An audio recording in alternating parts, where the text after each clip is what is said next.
Hello, everyone. Welcome Okay. to the Got a Case of Wanderlust podcast. I'm your host, Lydia, and today I am very excited to talk with our special guest today all about traveling in Egypt.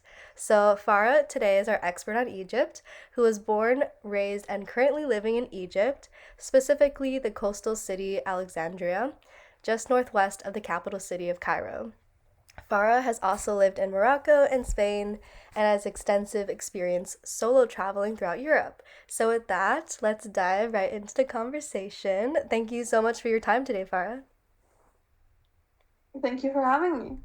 Yes, I'm so glad we finally had a chance to chat today. So, I always love to ask guests what sparked your wanderlust. Well, for me, I feel like I was put in a situation where I had to travel somehow. I had to. I started traveling. With my first solo trip was me living in Madrid in Spain, all by myself, because I was studying there.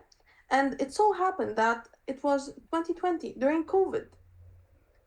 And I ended up being by myself in Spain. And I had plans with my friends or family to come visit and we can travel together, but no one could come. And so basically, I had to travel Europe solo. And I hated it at first, but then I started enjoying it because I'm an introvert. And this is how I started, which is kind of weird, but this is how it was. Mm, that's so relatable. Traveling as an introvert is definitely a different experience than if you're more extroverted. And I guess socializing comes more natural. So how did you Yeah. first like start making friends and start kind of enjoying the solo traveling process? Do you have any advice? Honestly, at first, I was so scared to talk to people or ask for simple things like directions or like which bus should I take. But when you're put in a situation where you actually have to speak to people, you end up doing it. And honestly, the more I traveled solo, the more I gained more confidence, the more I was able to talk to people, and I became less shy. My personality, it's still the same, but it kind of improved. So, yes, at first, when you travel solo, it's going to be really hard and really tough, and you're going to really struggle, especially if you're an introvert.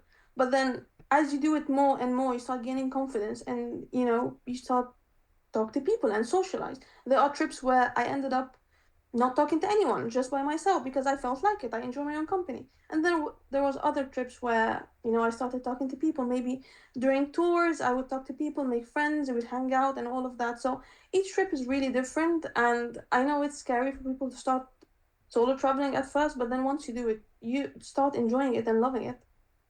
Yes, completely. I think, like you said, first it might start out of a necessity, like needing to talk to people and realizing, hey, like actually it's kind of lonely just spending all the time with yourself, as enjoyable as it can be. Like at the end of the day, we as humans need to converse with other human beings throughout the day. And so, yeah, from my experience, I found like in the beginning of my solo travels, I didn't want to talk to anyone. I was very adamant about making my solo trip like solo, like completely alone, which I don't know why. It's just maybe the stubborn mindset I had. But then I realized that the most meaningful trips actually come from the meaningful connections you make with other people. And so that's when I really started to make the effort to connect with other travelers, to just reach out in the hostels and the lobbies, or maybe join group outings just to meet people, because I think when you look back on the trips, it's the people that you meet that really have the most impact on you, not what you saw or what you did. And I don't know if you can relate to that, Farah, like what makes solo travel meaningful to you. I mean, I can 100% relate to what you said because at first, me as well, I was stubborn. I was like, I'm not going to talk to anyone. I don't need to. And I had this idea of like solo traveling means being solo. Like you're not gonna talk to anyone, you're not gonna hang out with anyone. But then I was in the Czech Republic, and I booked some plans, but like they got canceled because of COVID and all of that, and I ended up having to do a free tour, and I ended up meeting people there, and we started talking, and we hung out, and for me right now, like the Czech Republic is my all-time favorite country, and when I look back at it, it's because I had amazing people, amazing company. That's why I was traveling solo. Yeah, of course, sure. But I ended up meeting people, incredible people. So, you know, solo is not about being just by yourself. Sure, you can end up by yourself on some days, enjoy your own company, it's fine. But like meeting people just makes the trip so much more fun and meaningful. And the memories are just incredible. Yes, absolutely. And so, do you solo travel throughout Egypt now that you've kind of solo traveled elsewhere? Yeah, I do. And honestly, I was kind of scared at first. I don't know why. It's my home country. Like I shouldn't be scared, but like I've never traveled solo in Egypt before, but then I started doing it. And I was like, oh, well, it's actually fun and it's not bad. And especially because there's no language barrier.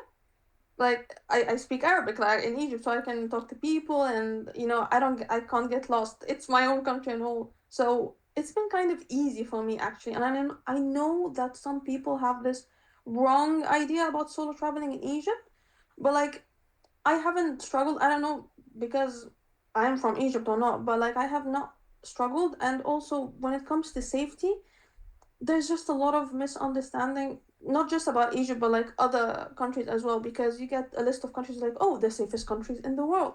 But then you might end up getting your wallet stolen or something. Like something bad could happen in these safe countries. So this whole safety thing, I'm just not really convinced about. Sure, there are a lot of unsafe countries and whatnot, but and you have to be careful no matter where you are. But like solo traveling in Egypt has been great for me, honestly. I had not had any issues. It's been really wonderful. I'm really glad to hear that, and I would love to dive more into the topic of safetiness, I guess, specifically in Egypt, but predominantly Muslim countries, I would say, does not get the best media representation. And so, is there anything you would say, like, specifically you would like to combat incorrect stereotypes or just incorrect assumptions people have about Egypt that you just want to dismantle right now? Yeah, yeah, sure. Here's the thing. If you ask anyone who have traveled to Muslim countries, they would always tell you that they loved it, they enjoyed it, and they felt safe. The reason why people think it's unsafe is because of the media. So you have to try it for yourself to actually see, or you can ask people who've actually went through it. Like if you go through other travel bloggers and what they said about Egypt, they always have great things to say, right? So, sure, there will be some people who would have some criticism and whatnot, but like it's normal for any country you visit, right? But everyone who comes to Egypt or other Muslim countries, such as Morocco as well, they have great things to say about those countries. So, we should by now learn that we should not believe everything we read online. If the media wants to portray these countries as bad or unsafe or whatnot, but like, I mean, I live in Egypt and it's perfectly fine. Like, there's not an issue. I've lived in Morocco. It's perfectly fine. There's not an issue. Also, countries like Saudi Arabia, for example, like people always has bad things to say, but then look at people now who go visit Saudi Arabia all the time. They love it. They enjoy it, right? So, and for example, like when I went to France 3 times, right? And every time I go there, French people always tell me, be aware, pickpocketing happens. Be aware of your, wallet, your backpacks, and whatnot. But then it's not a Muslim country; it's a country in Europe, right? So safety should be an issue in all countries and should be aware and take precaution and all not. But just don't believe everything the media says or portrays. 100%. I could definitely echo everything you said about basing your travel preferences or basing where you decide to go off of other people who've actually went there, not people who have just heard things or have this certain idea of what this country will be like. You have to like go to the source. What would you say like are some considerations before solo traveling to Egypt? Is there a difference between like solo female travelers, or would you just give this advice to anyone solo traveling to Egypt?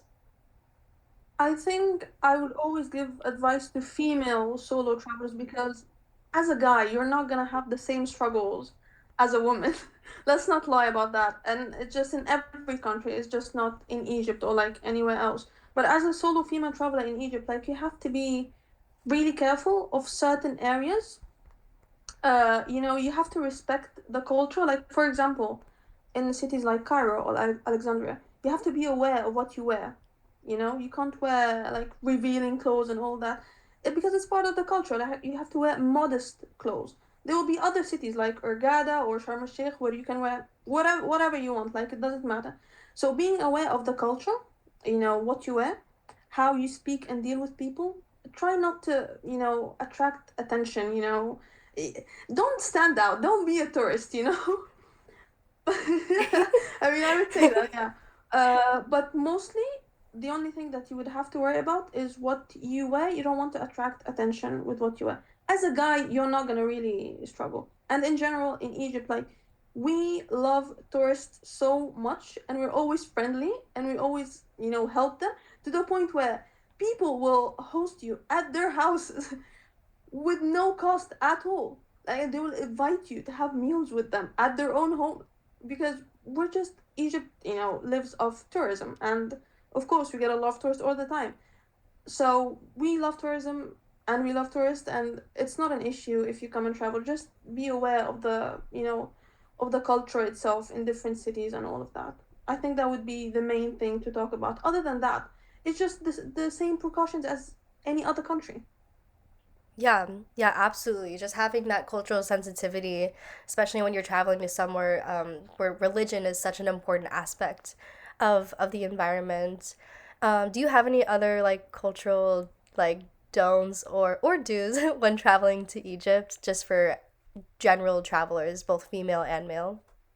Well, in general, one of the do's that I would say is that you can visit during holidays, like during Ramadan or like the any Muslim celebrations, because I remember someone telling me like, "Oh, I can't visit Egypt during Ramadan." Also, Ramadan is the month where we do fast, so people tend to say, "Oh, we're not gonna visit." You should visit. You should experience the culture. So during the holidays or like the Islamic holidays, I would say you have to visit because it's really fun and it's really great to immerse yourself into the culture. The do's, I would say, learn a little bit of Arabic, not the language itself, but like learn how to say hi, hello, excuse me, how much is that? Even though people speak English in Egypt, everyone does speak English, but learn a little bit of the language. I'd say these are the two main things. The don't be disrespectful in any way.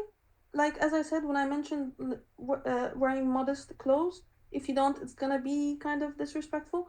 Don't talk about religion or anything. Just enjoy and have fun.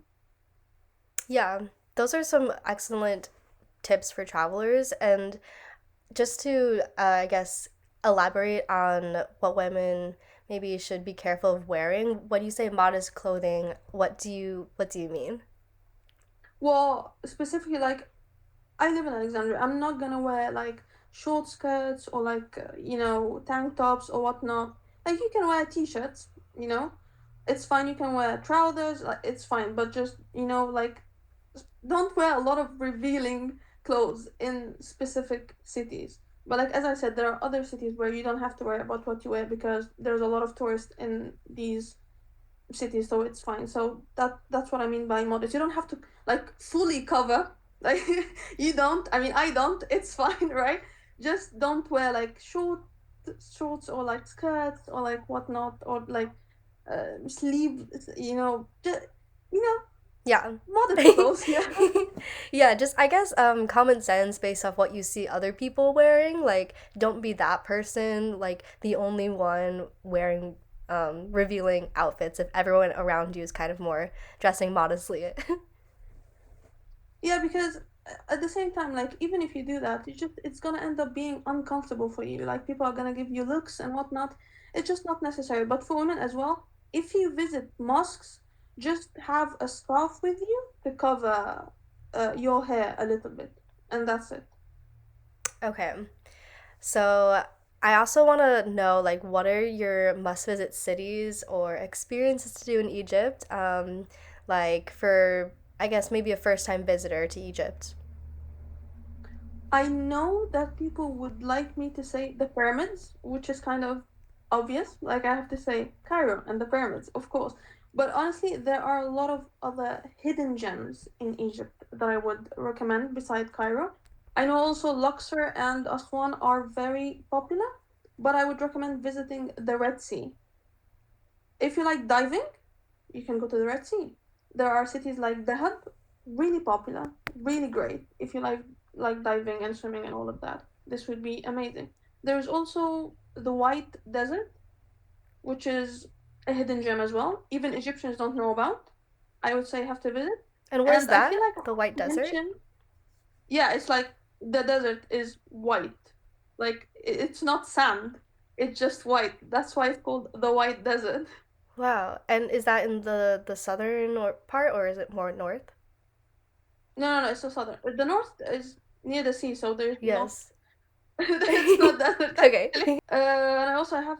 I feel like I have to, say Alexandria, like my hometown. You have to visit Alexandria. I feel like people, don't really mention it a lot, but it's really great because there's the Library of Alexandria.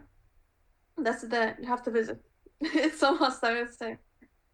But I mean, of course, for first time travelers, they would say the pyramids, which is incredible. You can visit the pyramids, like it's not an issue. But look for other hidden gems as well. Like as I said, Dahab in the Red Sea, really beautiful, really incredible. Okay. Thank you so much for sharing those. I'm adding that to my list of places to visit in Egypt. As far as the pyramids, I guess we kind of do have to get it like out of the way to talk about because it is the first thing people think of when traveling to Egypt. What should we look for in tours or like tour guides, or should we try to do it on our own?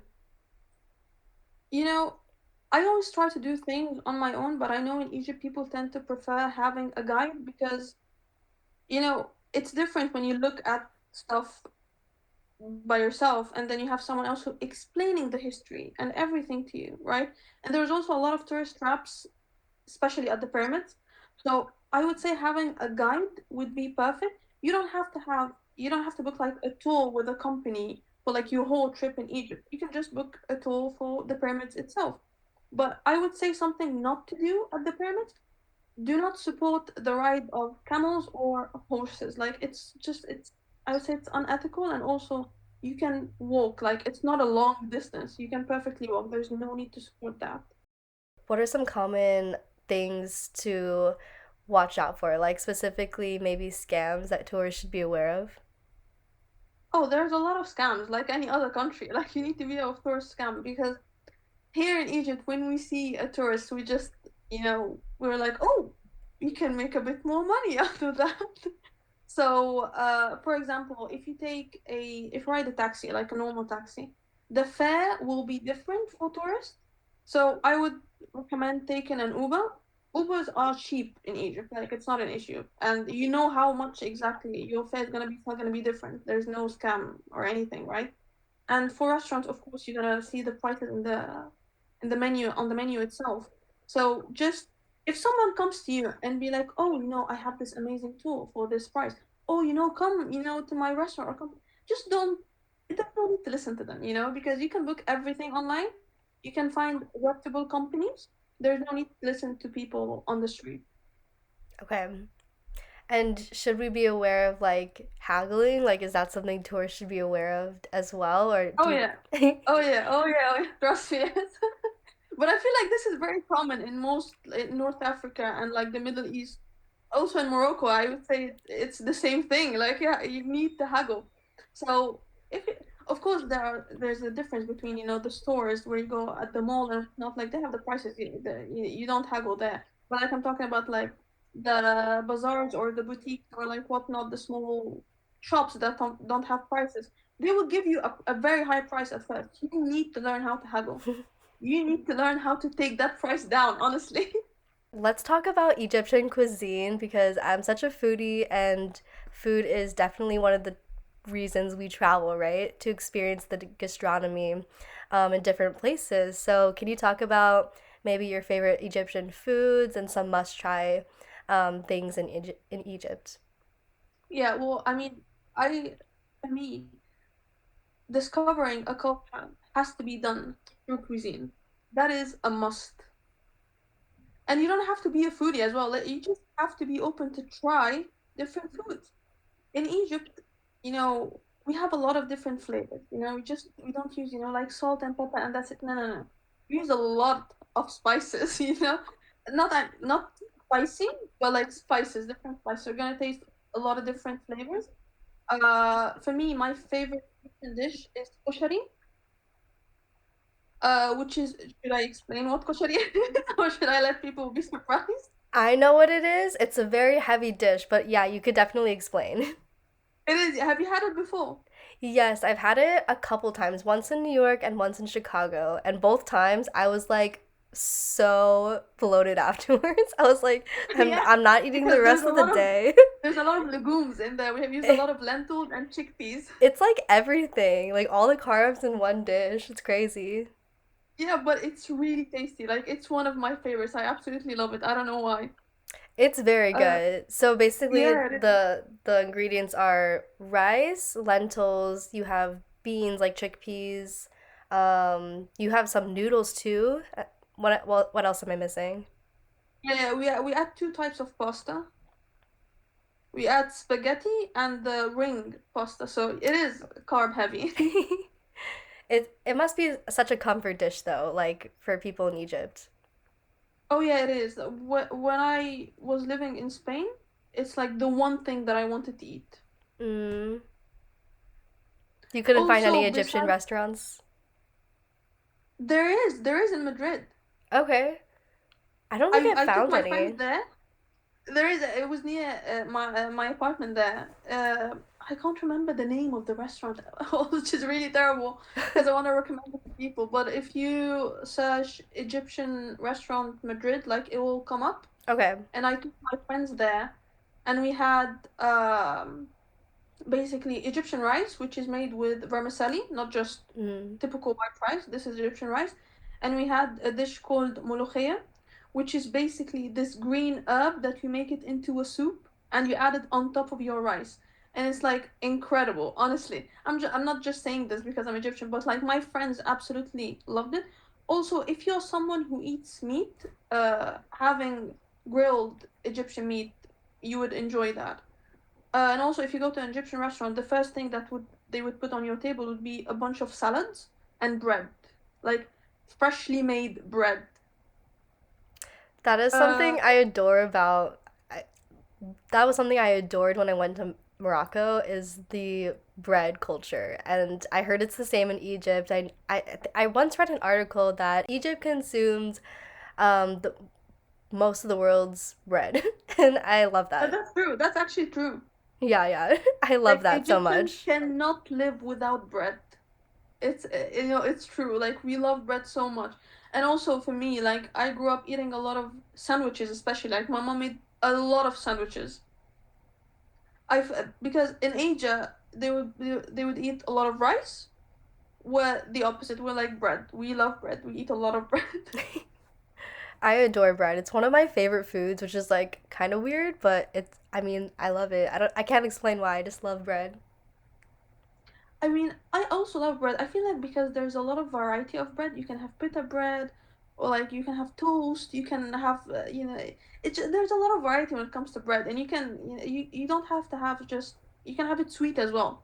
Yeah. Sweet bread with raisins and it's just you can't live without bread. I would say that. I absolutely love it. No, you couldn't live without bread. At least I couldn't. No, yeah, same. I can't. I can't do it.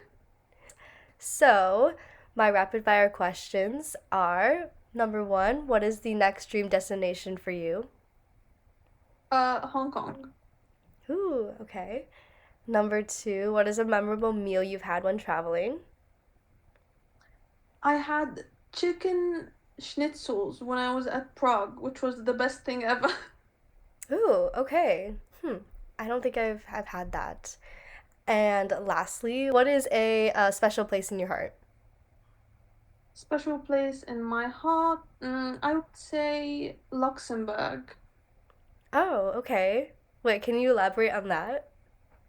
Well, basically, it's a hidden gem in Europe, right? Like, not a lot of people know a lot about Luxembourg.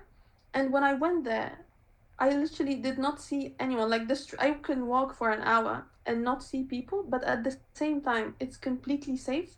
and I felt the safest when I was traveling solo in Luxembourg. Hmm. Okay, well, where can we find you on all the socials, Farah? Well, you can find my blog, theegyptiantraveler.com. You can also find me on Thatch.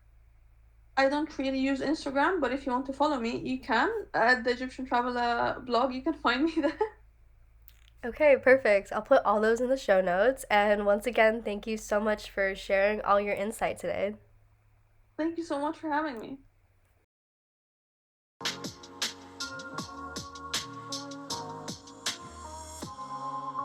Thank you so much for listening to the Gotta Case Wanderlust podcast. Again, my name is Lydia, and you can find me on social media in the About section of this podcast. Please rate and review if you found value or insight from this, and I hope to see you in the next episode.